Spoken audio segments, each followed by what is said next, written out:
Ka yi tunanin abin da za ka yi mai kyau kafin ka yi tunanin abin da za ka samu. Ya kamata mutane mu hankalta da duniya, mu daina kallon abin da za mu samu. Kawai idan za mu yi wani abu, ya kamata a ce mu dinga tunani akan abin da zai faru idan mun aikata abin.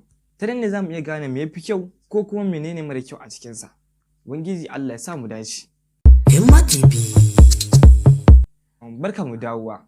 Akwai wani abin al'ajabi da ya faru a shekarun baya wanda ya kamata a ce ka tsaya ka saurara. Wannan hoton da kuke gani wata yarinya ce 'yar ƙasar Sudan a shekarar 1993.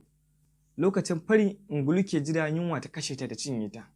Wani fitaccen mai ɗaukan hoto wanda ya shahara sosai sunansa Kevin Carter ɗan ƙasar South Africa shi ne ya ɗauki hoton. Bayan ɗaukar hoton an wallafa hoton a New York Times a ranar 26 ga watan Mac a shekarar 1993. Ya samu lambar yabo da dama nan kuma ya samu ƙarin girma a wajen aikinsa. Kevin Carter ya mutu ne sanadiyar ciwon ciki yana cikin jawabi a wajen taronsa na ƙarshe. Wani mutum da ya ga hoton yarinyar sai ya kira sa ta waya ya tambaye shi yanzu ina yarinyar take kuma a wani hali take ciki. Shi kuma Kevin Carter ya ba shi amsar cewa ina ɗaukar hoton ban tsaya ba wucewa ne saboda ina da wani abun da zan yi. Sai mutumin cikin fushi ya bayyana cewa a wannan hoton ungulu biyu ne a wajen. Ɗaya riƙe da kyamara yana ɗaukar hoto, ɗaya kuma yana jiran yarinyar ta mutu ya ɗauki gawar ya cinye.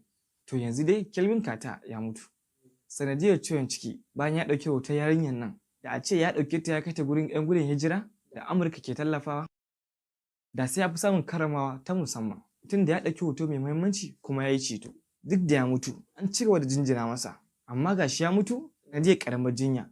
Duk kyaututtuka da ƙarin girma sun zama a banza, kuma yanzu an manta da shi sai dai tarihinsa. Kun ga Kevin Carter bai amfana ba. Ya kamata mutane mu hankalta da duniya, daina kallon abin da za mu samu.